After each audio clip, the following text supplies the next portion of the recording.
1971 সালে এই পাকিস্তান হানাদার বাহিনী এদেশের বিভিন্ন সহযোগীদের সহযোগিতায় আলবদর আসাম রাজাকারদের সহযোগিতায় এখানে অসংখ্য মা বোনকে হত্যা করা হয় এবং তাদেরকে বাড়িঘর জ্বালিয়ে দেওয়া হয়।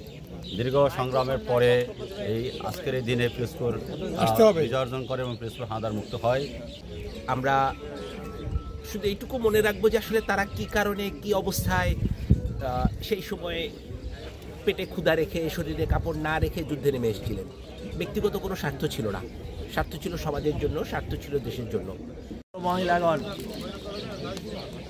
আজ পিরোজপুরের সেই ঐতিহাসিক 8ই ডিসেম্বর, এই দিন সেই পাক বাহিনী যে বীর দর্পে হত্যাযজ্ঞ চালিয়েছিলেন, লুটপাট চালিয়েছিল এবং নারী ধর্ষণ সহ বিভিন্ন অপকর্ম করেছিল, তারা বীর দর্পে এখান থেকে পালিয়ে যেতে বাধ্য হয়েছিল।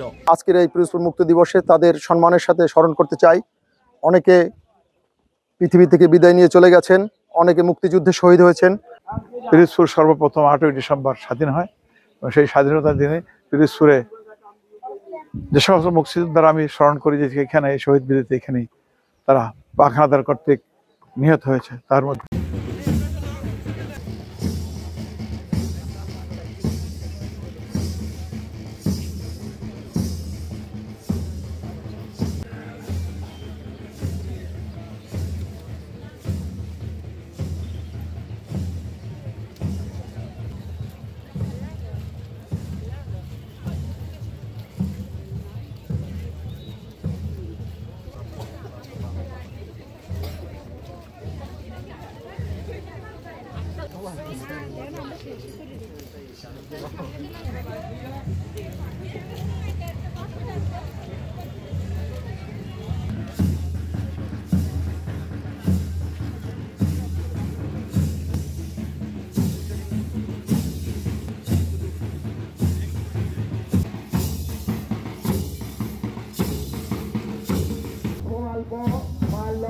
প্রথমে